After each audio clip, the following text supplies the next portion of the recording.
Yeah, I really, really did not want to have to go over this again, but apparently, did you know that when you tell someone that something they said is racist, they get really angry and then they move the goalposts and say that you're the racist one? I figured that out all by myself. I'm going to write a book about it.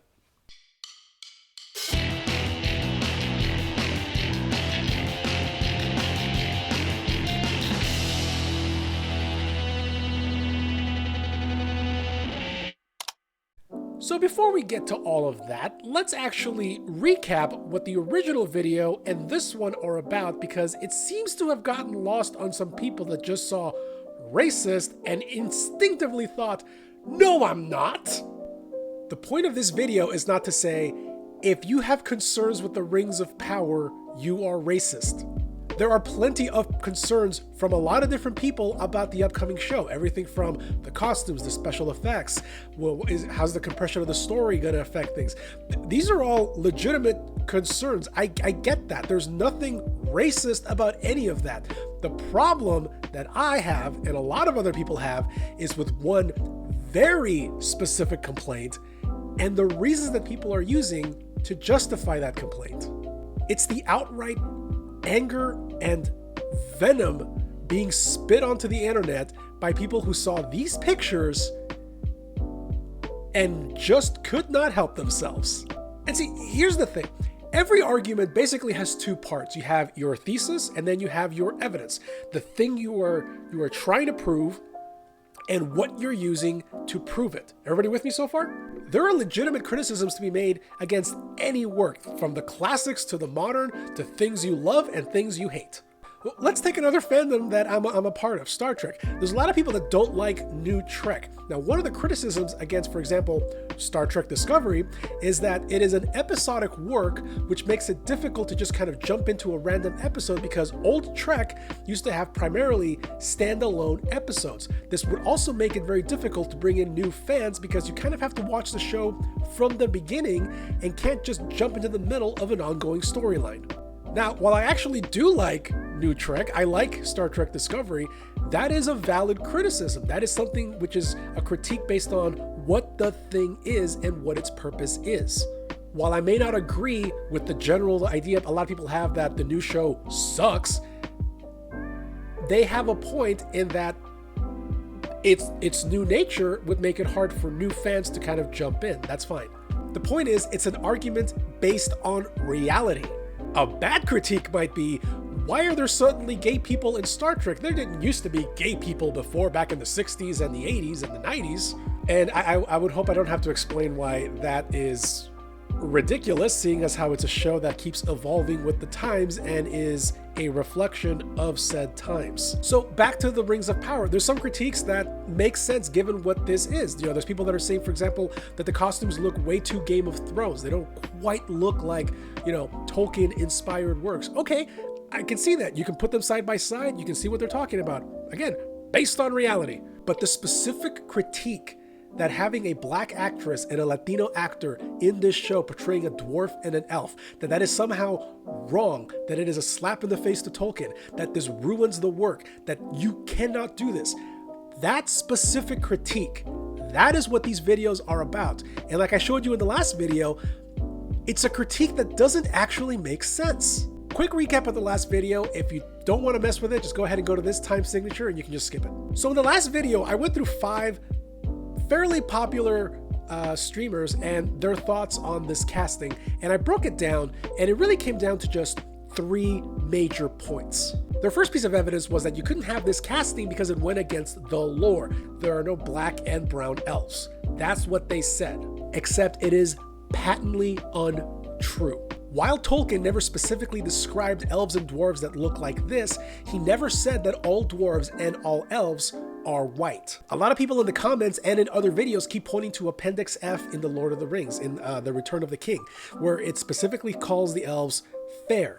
However, Christopher Tolkien in The Lost Tales specified that that particular description only applies to a certain group of elves, not all elves. And as far as dwarves go, there is no statement anywhere in Tolkien's writings that say they are all the same skin color. So this idea that it goes against the lore Completely untrue, patently untrue. The second complaint was that it was unrealistic because even though, yes, Lord of the Rings is not set in medieval times, it is a medieval-like setting in what is kind of a fantasy version of Europe, so it doesn't make sense for there to be black and brown people in a setting like that. Despite the fact that historically there have been African and Middle Eastern people in England and throughout Europe since well before ancient Roman times. I'm not saying that there was the level of diversity that you see now, but to say that Europe and England as places were homogenous and monochromatic is historically untrue.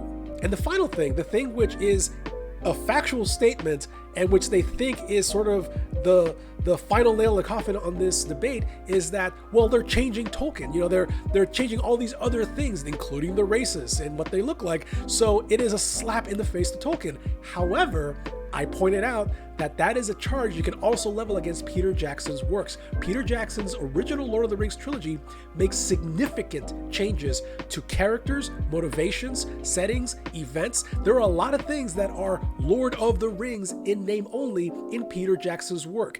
And if your standard for is this a good adaptation is it exactly like the book? If that is how you're going to judge them, fine.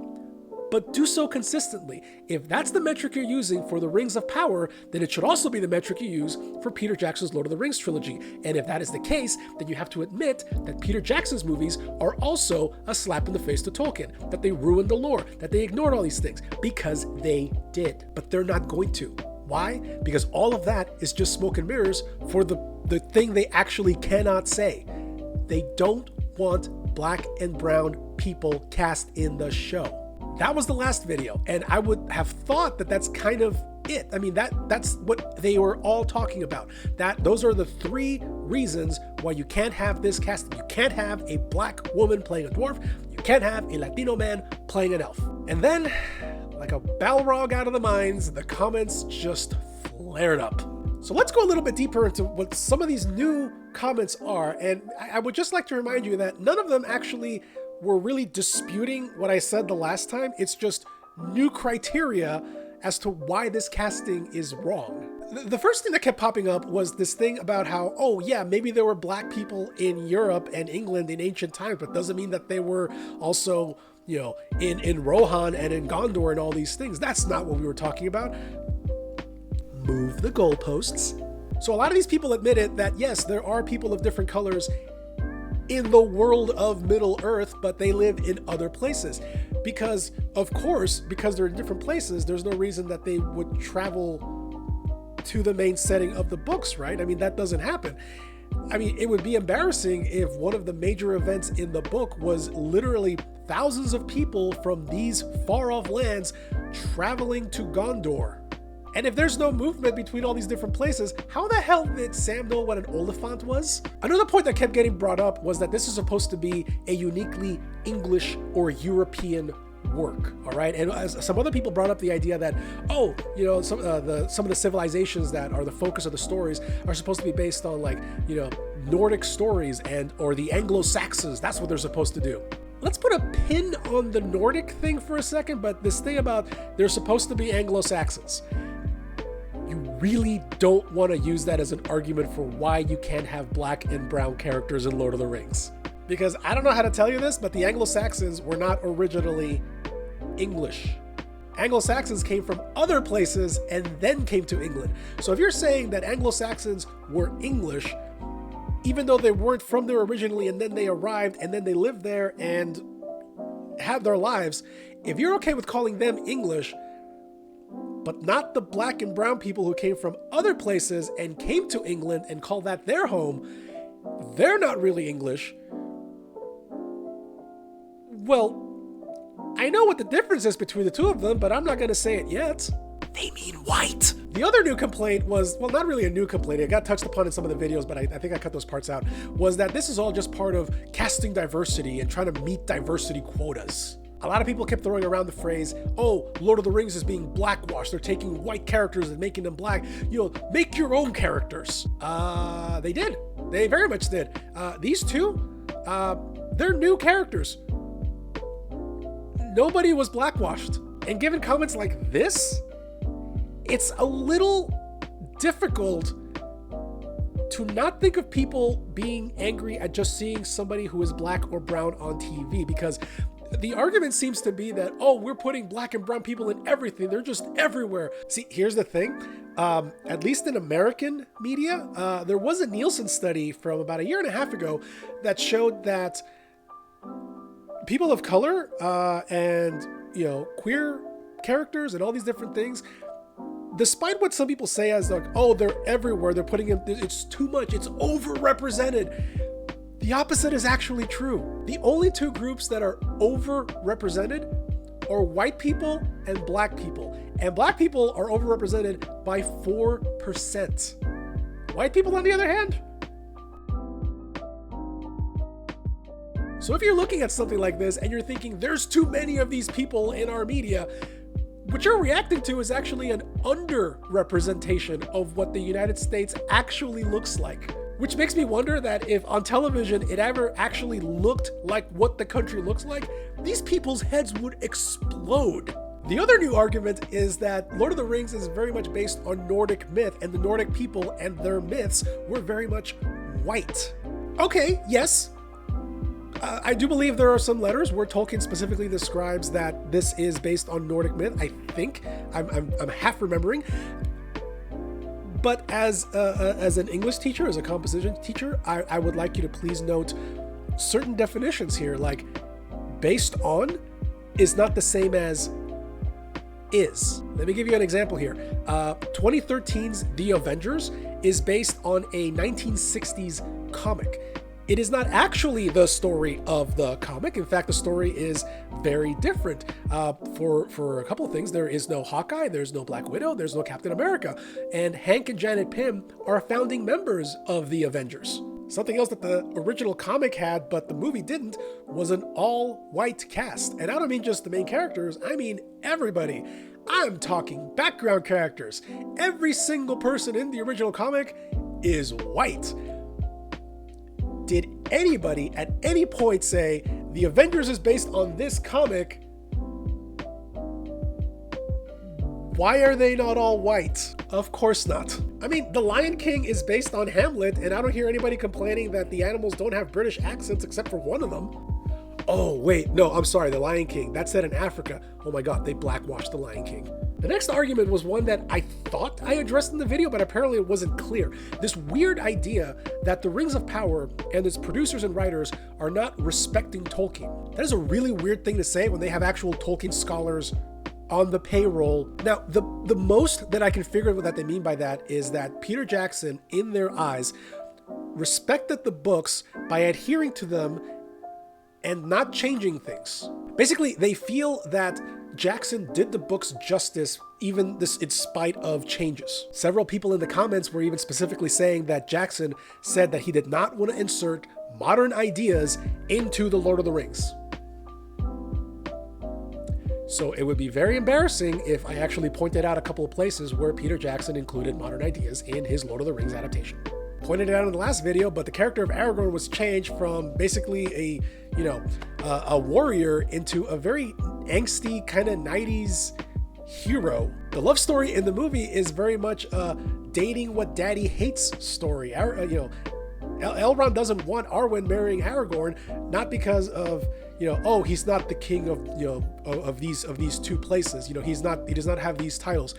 No, it's a very more personal thing. It's a very modern star-crossed story. And I brought up the fact that there were elves at Helm's Deep, which runs counter to Tolkien stories, but is very much also this idea of everybody coming together and defeating evil. Not just the races of men, the elves are in this too. That's not in the story either. That's not what the book was about. And I know that people complained that Arwen, not Glorfindel, was the one that saved Frodo and took him to Rivendell when the first movie came out. Like, oh, this isn't exactly how it was. And we just kind of left it at that.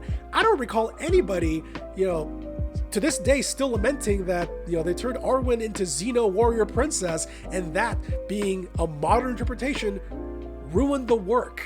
There are a lot of other examples. My point is, though, that while Peter Jackson, I'm sure, did not want to include a lot of modern stuff, there are things that we just take for granted as being modern, and they still make their way into these works. Further than that, we have a lot of people in the comments who kept saying that this was all part of the woke agenda. Now, I haven't been going to the leftist meetings. It's been a little difficult with the pandemic, and it's kind of hard to make the time to drive down to the Secret Abortion Megaplex next to the Critical Race Library, and I forgot to change my email, so I haven't really been getting the newsletter. But I was really just confused about what the woke agenda was, because the demon that we worship had not actually told us that in person last time I was there, so I had to make some calls. It should be noted, though, that the phrase woke is originally an African-American term, which meant an awareness of things that you should be aware of, but most people would not see. Now, the last 20 years or so, it kind of grew to become just an awareness in general of society, not just, your personal relationships. And much like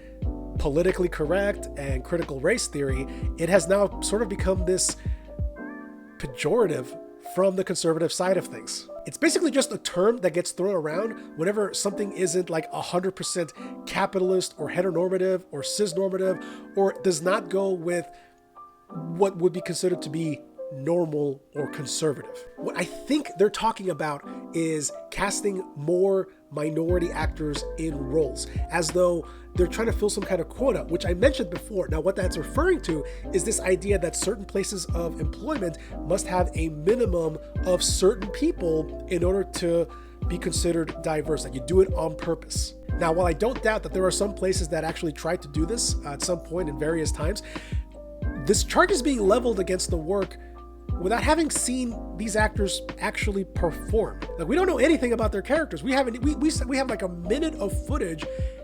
How do you know that these performers were hired solely for their skin color and not their ability? The answer is you can't possibly know that. And then, of course, the scream, the chant, the battle cry that everything just fell back on when all of this is pointed out. It's disrespecting Tolkien. What would he think? He wouldn't want this. Well, if by this you mean this conversation, yeah, he probably wouldn't have wanted this. Adaptations of his work, he was actually very open to it. He had no problem with people adapting his work or using pieces of it. He kind of encouraged it. However, the standards that he had for what he considered a good adaptation of his work are so high. No adaptation has ever met those. Not even Peter Jackson's original trilogy. So a lot of different people were talking about how if you wanted to include people of color in a Lord of the Rings story, there's other places that have people like that you could write stories about. Well, my question then is this. If you're telling me that I can do that I can look at all these different distant lands with all these different, societies which are very underdeveloped. We don't know a lot about these places. We don't know like characters in many of them. That means that you're telling me that I can make up characters and situations and things from the story that don't actually contradict anything if I want to tell that story. Kind of like adding a black dwarf and a Latino elf does not contradict the lore. Somehow, making brand new characters and entire civilizations with rituals and language and all these different things, that's okay. We can make that up even though Tolkien never went into detail. But we can't do this. What? So the question really needs to be asked at this point. If the lore does not prohibit this, and we're being told that we can make new things up if it doesn't contradict the lore, and it doesn't strain historical credibility, whatever that means in a fantasy setting, to have people of different skin colors, if it doesn't violate that, if there's no way to actually know that this is supposedly some kind of diversity quota, if it is based on different works, but is not actually that work, it doesn't contradict that either. If none of these reasons for why you cannot have a black woman playing a dwarf and a Latino man playing an elf, if none of these reasons are factual or make sense or stand up to scrutiny, and you are still upset that they were cast in these roles, the argument goes from, I don't want people of color cast in Lord of the Rings because, and we've knocked all these things out, all we're left with is, I don't want people of color cast in Lord of the Rings. no reason. But the problem is there is a reason. It's just not a reason they're willing to say out loud. God! Shit! It's black! So I'm just going to take a quote from Heels versus Babyface completely out of context to kind of sum up their position. We're the misogynists. We're the racists. We're the bigots. That's it. That's all I got. That's pretty much the bulk of those comments. So if you have a new comment or you want to move the goalposts further, go ahead and leave more comments below. Maybe I'll make a third video. I don't want to. I'm very tired of this. I don't know how much more reality you're going to ignore, but okay. I'm going to go reread the original 3 books. All right. It's been a while. I kind of want to now with all the research I've been doing. So thank you very much for watching. You got a comment? You got something that I missed? You want to point out where I'm wrong? I'm not. But if you do, go ahead and go down to the comments, leave a like. I will see you next time.